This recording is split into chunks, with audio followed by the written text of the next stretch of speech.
You're listening to the Really Useful Podcast. This is the tech podcast for technophobes from makeuseof.com. This week we have got some very important security news, and we've got a nice collection of tips and tricks to help you make better use of your tech. I'm Christian Carley. Welcome to the show, and joining me is Ben Stegner. How are you doing, Ben?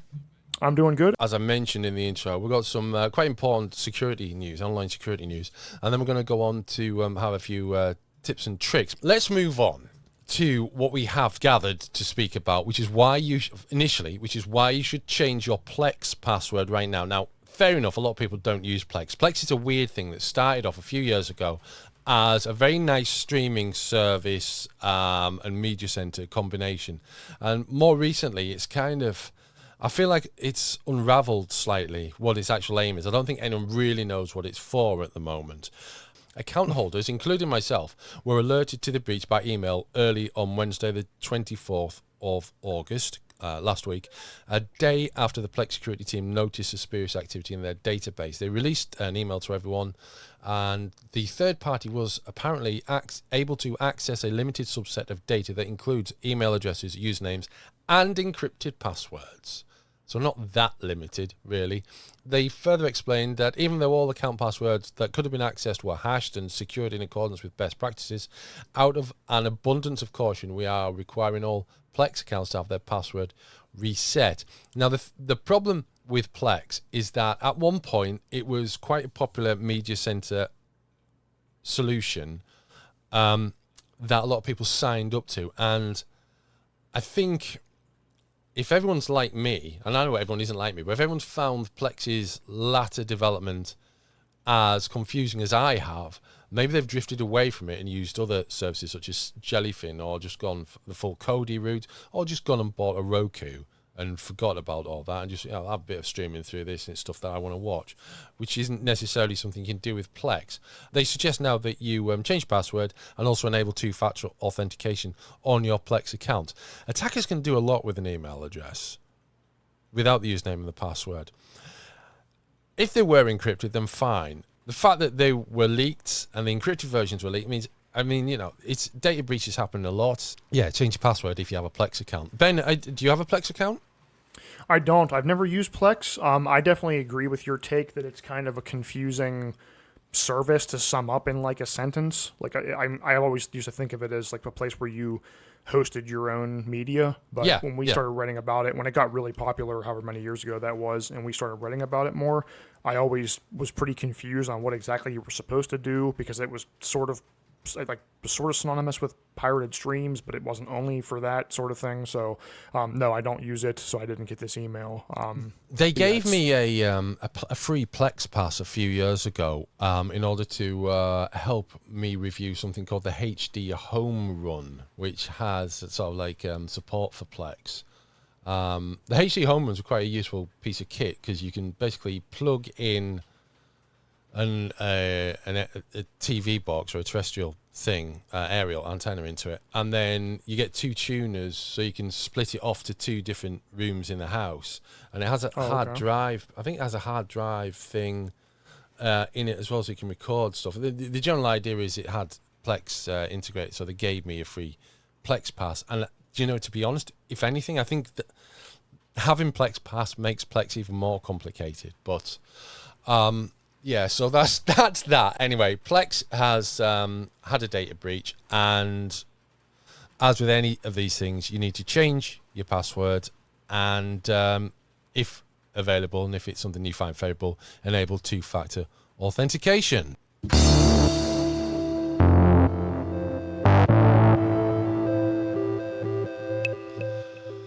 We're going to move on now to some tech tips which will help you make better use out of the gear that you have in front of you. We're going to start with this that Ben has thoughtfully contributed.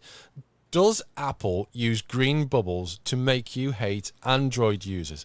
I mean, this was new to me. You suggested this, and I looked at it and I was thinking, no, I still don't get it at all. So if someone's having a text chat with me on their iPhone and I use Android, does this mean that I have a different color speech bubble to someone who would be using an iPhone in the same conversation?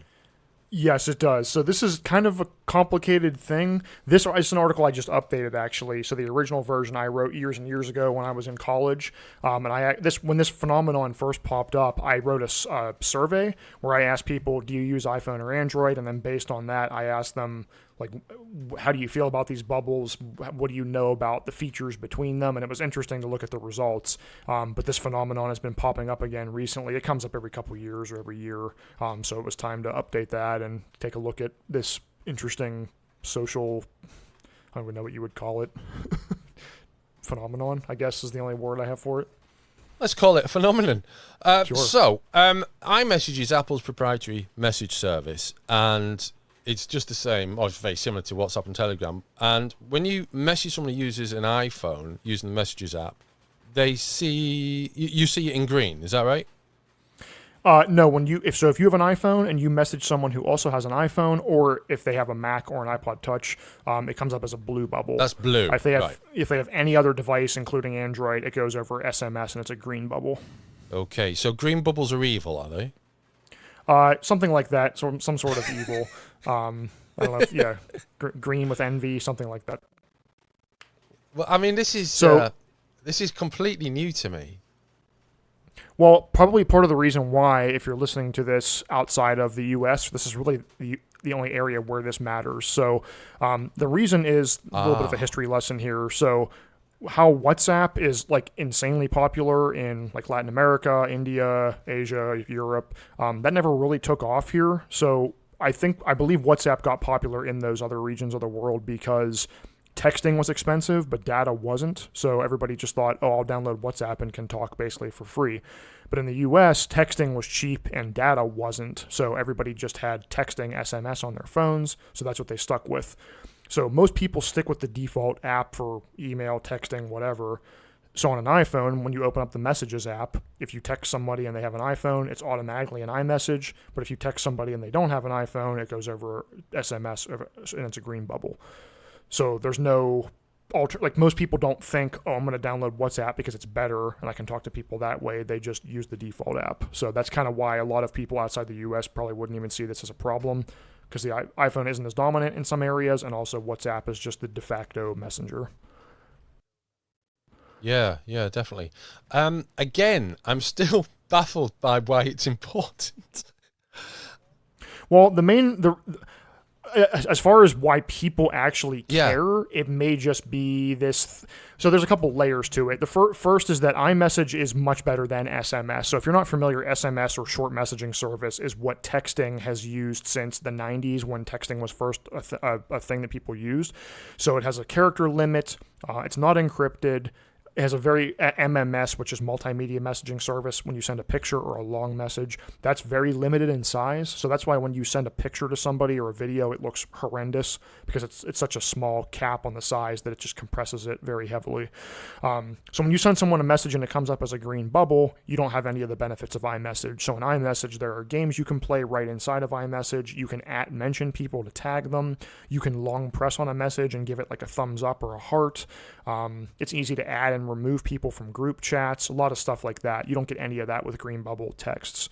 So people that are into having an iPhone, when they have a group chat, they only want to talk to people who also have an iPhone, because they want all the benefits that I just mentioned. And if you're talking with someone who has Android or whatever other platform, you're not going to get that. I guess that makes kind of sense. But yeah, I do. I mean, I'm looking through the article. I'm seeing all these strange comments about...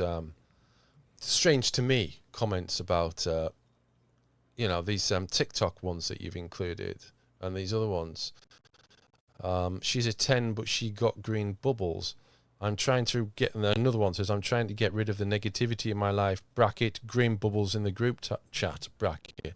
I'm thinking, really? It's a bit shallow, isn't it, really? It really is. Yeah, I remember when this phenomenon first happened. I think it was 2015 when I first wrote this article. I remember seeing a lot of the same stuff. Like, if I go on a date with someone and then I text them and they have green bubbles, I don't talk to them. Like, it's very... I mean, I understand not wanting, like, SMS sucks, so I understand wanting to use a better messenger. But as I've said many times at the site and in articles, like it's a very hard thing to tell people, like, hey, if you want to talk to me, you need to download this app. Like, I prefer to use Signal for all my messaging, but most people I know don't use it, so I just use whatever they use, which is either iMessage or WhatsApp or Telegram or whatever. And why this has been in the news too. I don't talk about this too much in the article, but in the last couple of weeks, to add more confusion to the messaging sphere, Google has been trying to push Apple to adopt RCS, or Rich Chat Service, I think it stands for, to iPhone. So the default texting app on most Android phones now is Google Messages. And when you use that and you text another Android user that also has that app, it goes over RCS, which is a more modern messaging protocol that's basically like iMessage. It has all those benefits: read receipts, reactions, higher quality media, all that stuff. So Google is trying to push Apple to adopt that on the iPhone, so that when an iPhone texts an Android phone, it goes over RCS instead of the very old SMS. But Apple probably doesn't want to do that, because then it cheapens iMessage, and RCS is controlled by Google in its popular form, so they don't want to have their message going through a rival's server. So it's a complicated topic for sure. Well, so that's that. Let's move on, shall we? We were talking about the Nintendo Switch a little while ago, and the Nintendo Switch Online expansion pack came along last year and brought a load of new features. I hope it was last year. It's not one of those COVID memory block things. It actually happened like 6 years ago. The Nintendo Switch Online expansion pack came along last year, I think, and it's added more features. So, Ben, is it worth the price? Well, when this first came out, I said it pretty much was not worth the price. But after about a year, I think you're right, it was about a year ago, I took another look at it, and I'm a little more mixed on it now. I would say it might be worth the price if there's a lot of games that you want to play, and if you have the Switch games that the DLC is included with the expansion pack. That's my overall verdict on it for now. Okay, so that's a bit of a what part of that do you think is the most exciting then? What was the most attractive? Well, so if you're not familiar with the expansion pack, I guess I'll back up and explain that. So Nintendo Switch Online is the $20 a year service that includes the basics like online play, save data backup, and then the NES and SNES online libraries. The expansion pack is $50 a year for an individual membership, and on top of all that other stuff, you get access to N64 games on the online app, Sega Genesis or Mega Drive games outside of North America, and then you also get access to DLC for Mario Kart 8 Deluxe, Animal Crossing New Horizons, and Splatoon 2. So that's the value that you get there. As far as the most exciting part, I would say that if you have, Animal Crossing, Splatoon, and Mario Kart are three of the biggest franchises on the Switch that aren't Mario and Zelda. So if you have those games and you haven't checked out that DLC yet, I think paying $50 for a year of it is probably enough time to play all the N64 games that you want to play and check out all those DLCs. Like Splatoon 2's DLC is definitely something where, like, when you finish it, you're kind of done with it. Mario Kart is a little more ongoing if you want to play it with friends or whatever, but I think having a period to check those out without having to buy them, and maybe you don't like them or whatever, is the biggest benefit there. It's also nice to have the N64 and Genesis Mega Drive games on a modern system, because a lot of these aren't really available anywhere else. Yes, I agree with that. And the Sega Mega Drive Mini and 2 and Sega Genesis Mini 2 are coming along later this year as well, which might change that for some people. But generally speaking, I would agree with you. It's nice to have those on there as well. I am a big fan of retro gaming, but when it comes to the Switch Online expansion pack, I kind of feel as though there's too much there. I still haven't played many of the NES and SNES games on the Nintendo Switch. So do I want to then start playing the N64 games? No, not yet. I don't know. Yeah, they've kind of had problem. You're right that they've had there's too much, but at first there was too little. So one of the problems that people had was when they first announced both services, both the Super Nintendo, NES, and then later the expansion pack services with the N64 and Genesis Mega Drive. Yeah. The problem was that when it was new, there wasn't a whole lot, and they've kind of trickled it very slowly, like 2 new games a month, if that. So it's been pretty slow there. One of the cool things they have done, especially on the older consoles, is they've added, I think they call them SP or special versions. So for like pretty tough games like Zelda 1, there's a special version where you just start with like everything. So it's easier to play through the game, or you might start like at the end of the first world or of a difficult platformer on NES or something like that. So it's kind of cool to have like they're like basically official ROM hacks from Nintendo. Thankfully, this has been ironed out too, but at first there were problems with the emulation. There was a video that was pretty popular about a year ago about how Ocarina of Time was just really bad on the Switch Online. Like the fog effect was all messed up. There was really bad input lag. The controls weren't remappable. The default controls were pretty poor. So some of that's been ironed out, but you definitely expect more from Nintendo, especially when these are like, Mario 64, Ocarina of Time, like big games. So you can do a lot worse, I guess. Like if you want to play these games and you don't have another way to play them, paying for a year, you can definitely get through some of these, but it's definitely not a premium experience. And if you're interested in Genesis Mega Drive games, you can buy like Sega Genesis Classics for $30, and it has a lot of games all in one package, and then it's yours forever and not a subscription. Yeah. Yeah. The thing is, I just want to have the time to play those games, and I don't. And, it's partly my own fault because I do that thing that lots of people do who own a PC, and they have the humble bundle and the fanatical and stuff like that. They see a cheap game or a cheap bundle of games, and I'll buy that for when I'm really sick or I'm hunkered in or the world's about to end or whatever. And, of course, you don't have time to do that either. I do. Do you know what though? I am part of a group that plays Mario Kart online. I don't join in very often with them. It's a bunch of. I'm mentioning a group with some comedy writers in the UK, like real comedy writers who do real comedy on the radio and TV. I'm hoping some of their talent rubs off on me at some point. Hasn't happened yet. I found that not only am I not very good at selling comedy, I'm also really bad at Mario Kart when I'm not playing against 11-year-olds. That's where the boys become men. Yeah, totally. My children went to a protest yesterday on the beach in my neck of the woods because there's been some various pollution things taking place around the UK and also specifically in our neck of the woods where there's some industrial dredging has been taking place, which may or may not have something to do with crustaceans being washed up dead along the northeast coast from, say, County Durham, if not further north to way past Whitby. So a sort of at the very least, a 50-mile stretch of coast. Part of this was that one of my children ended up actually being on the front cover of a local newspaper. Oh. But yeah, wearing her protest T-shirt. But that's not really what I'm talking about. What I'm actually talking about is the 8 best free smartphone apps to help keep our coastlines clean. Because I feel that we maybe get a little bit distracted with things like the temperature, what we can do about air pollution and CO2, which in my opinion is very little, when we can actually go out and actually start cleaning the areas where we live, either by hand or with equipment and diggers and by group effort, and actually make an actual physical difference that doesn't involve paying more tax, basically. So you can go on Android on the Play Store and you can find 8 apps that will help you find places that need cleaning.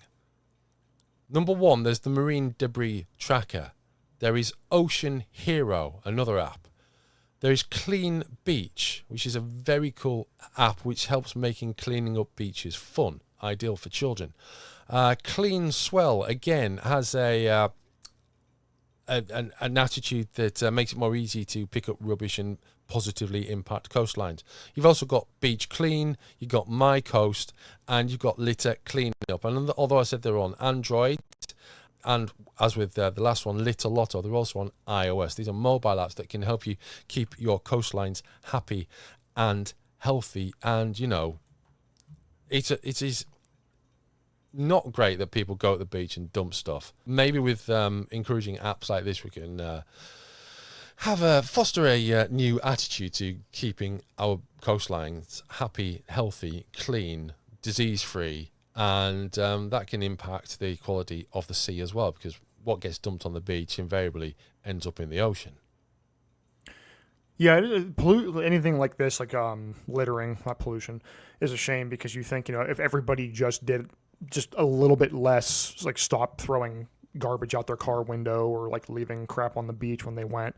Like everybody just did a little bit more of that responsibly, then we wouldn't have the problems of like giant piles of garbage washing up on the shore. But people are not smart and don't do that, so then it kind of comes to this like we have to do something moment to clean all that stuff up. So Yeah. yeah, and you would also think too, I mean, I'm sure the people that are cleaning it up aren't the people that are leaving it there, so it's not like the people that leave it are having to be punished by cleaning up all the junk they leave and seeing what a mess it causes. But yeah, anything that makes a trip to the beach a little more pleasant and not having to step between cans and cigarette butts is definitely nice. Yeah. Oh, there's a gamification angle to this, so like achieving cleanups, and in a perfect world you wouldn't need to do this, but it is not a perfect world, and this is a real tangible change that we can make to our environments by getting out and doing something, whereas other things that we hear about, those aren't tangible changes, they're unrealistic changes. These are real, realistic, tangible changes that anyone who lives near the coast can take part in to make the world a better place. So I would get steadfastly behind all of these.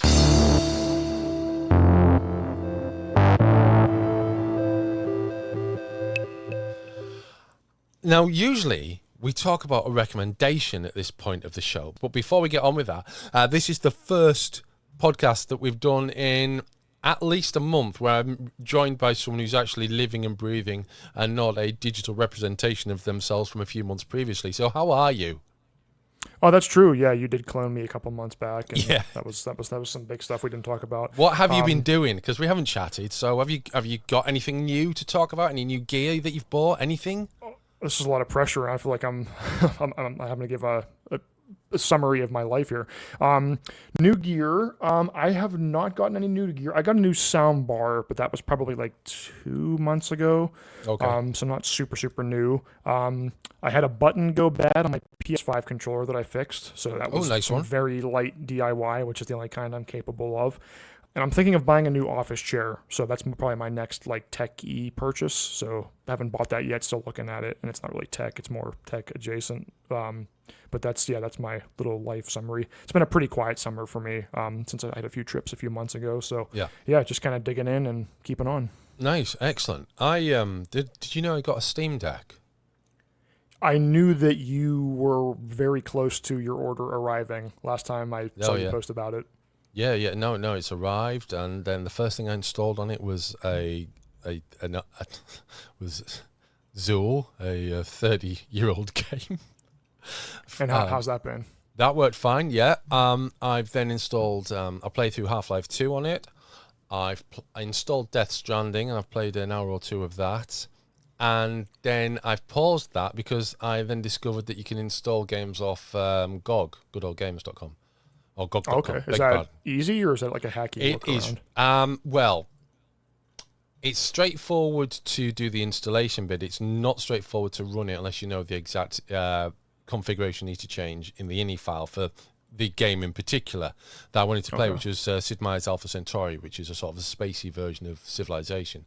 But actually installing a game from GOG.com through this this tool called Heroic, which also does games from the Epic, so those free games that Epic give away, you can run them on the Stream Deck through this tool as well.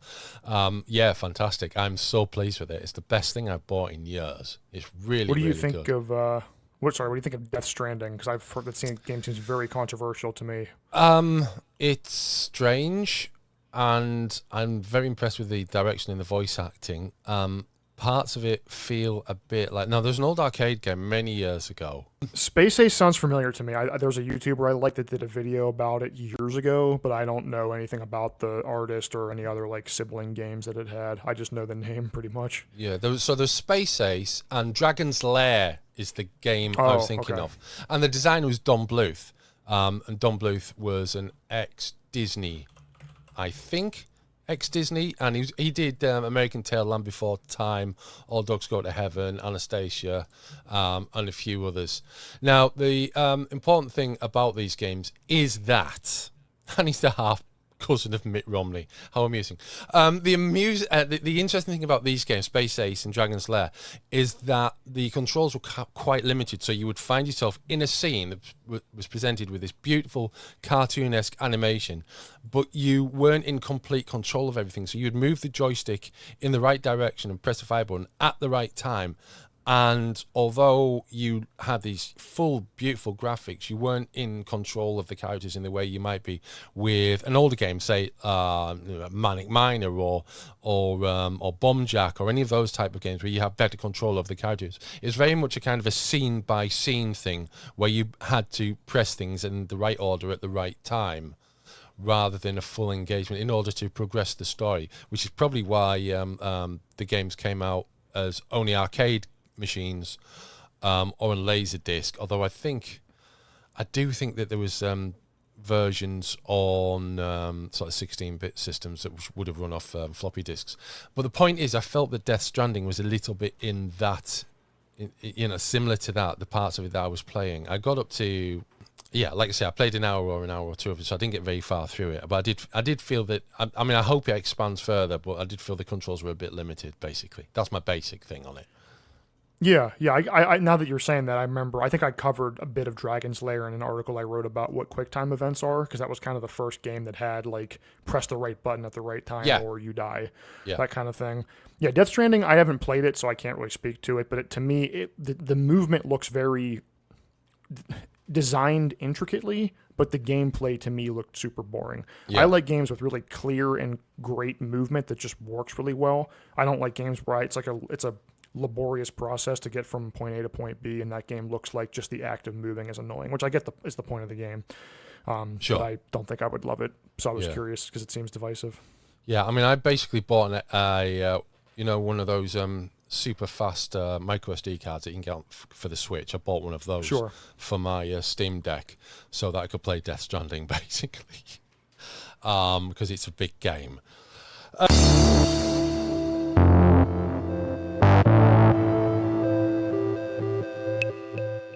What is your recommendation? My recommendation is a game this week. I was trying to think about something I've been checking out in the last couple weeks since we talked that would be fun for everyone. It is a game called Overcooked All You Can Eat, which is the kind of like the greatest hits version of the Overcooked games. This game was pretty popular when it first came out, but if you haven't heard of it, Overcooked is a co-op cooking game. So you and up to, I think, 4 people total control a chef, and your job is to look at orders that come into the kitchen and prepare them, which sounds really boring, but the game is very goofy. So there's a lot of different recipes you have to cook, from fish and chips to cakes to burgers, pizza, salad, that kind of thing.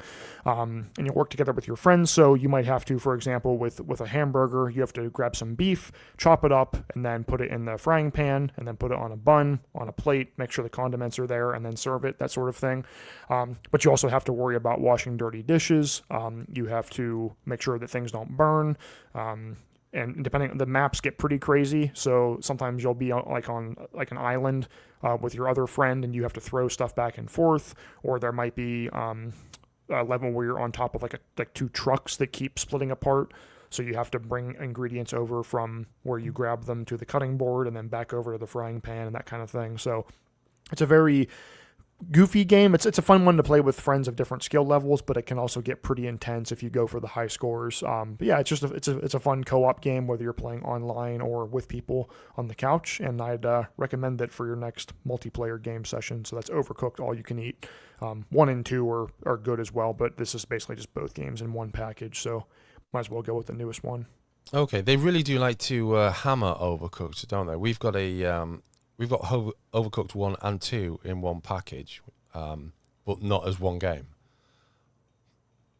Oh, you bought? There's an offering. There's a cartridge that has 1 and 2 on it. Yeah. Yeah. Oh, okay. That must have been before All You Can Eat came out. There's some Yeah. DLC for Overcooked 2 that you can buy, which All You Can Eat includes, and I think All You Can Eat runs at 60 FPS when the earlier ones might not have. Okay. But yeah, they're on everything. They're on Steam, Switch, Xbox, PlayStation. Yeah, we've got it on yeah. Xbox and on Switch, and on the Switch it is my 5-year-old's favorite game. It's a good game. Like I have a friend that loves collecting trophies in PlayStation games, so we've been trying to work on some of them, and it can get pretty intense. Yes, it can. You really have to manage. It's easier with more people, but it's still tricky because then you're running into each other, and knocking each other off the map, and screaming at each other. So it's a good time. Yeah, definitely. Do you know what? I don't really have a recommendation at the moment. I'm in the middle of reviewing things, and none of them are ready. So. I just don't have a recommendation. I feel guilty about this. And I did have a look at what was on my phone. And all right, do you want a show? I'll give you a show. I'll give you a show. I watched the first episode of House of the Dragon last week. I'm about to watch the second episode tonight. I was stunned by how good it was, while being like Game of Thrones, not riffing too heavily on Game of Thrones, and clearly having its own story. And Matt Smith, who's a former Doctor Who actor, was really, really good in his role. So I think there's possibly it wouldn't be so good without him, but he does have a very good cast. And so I would recommend you check out House of the Dragon, actually. Okay. Now, is this like I know nothing about Game of Thrones. I've never watched a single episode. You wouldn't need to have watched Game of Thrones to watch House of the Dragon. But Rhys Ifans is in it as well, who you probably may know from the Andrew Garfield Spider-Man movies. I have seen those, yeah. Yeah, and the most recent Spider-Man movie, he played the Lizard. So he's in there as well. And there's plenty of stuff going on in that. There's a couple of other familiar faces that you may or may not know. But most importantly is you can watch it based on what I've seen so far. And, I'm not like a heavy Game of Thrones fan, although I've read a couple of the books. I believe, from what I've seen so far, you can watch it without having any knowledge of Game of Thrones. So okay, I think that's an advantage for any show like that.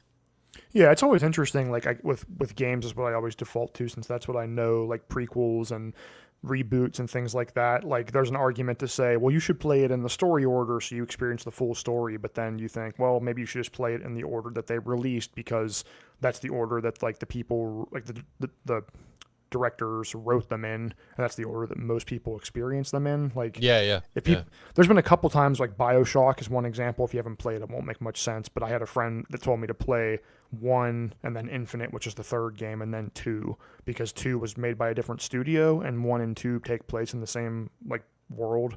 So it's kind of like you get fatigued of that world if you play 1 and 2 in a row, but 2 doesn't have any bearing on the third one's story really. So that's like one of the rare times I've played a series out of order like that. But usually it seems like the order that they released in, not the order that like the timeline goes in, is the best. But yeah, that is interesting when they can make a prequel that doesn't ruin the upcoming show or the show afterward in the timeline. Yeah. I've never really come across that with games. I don't think that would bother me too much, but either way. So that's my recommendation. Which brings us to the end of this week's really useful podcast. If we have been able to help you in any way, if you've liked anything in the show, please share us with your friends and family, or the person that you think might benefit most from what we've talked about. If you could leave us a nice review on Apple Podcasts, that'd be awesome. And you can let us know via the links in the show notes. Just drop us a line on Twitter or on Facebook, where you will also find this podcast, and let us know if you have any suggestions of things that we might talk about in future. Everything that we discuss in the show, you will find in those show notes that accompany this podcast pretty much everywhere it goes. They'll link back to resources on makeuseof.com. I'm Christian Cawley. He's Ben Stegner. You've been listening to the Really Useful Podcast. Until next time, it's goodbye.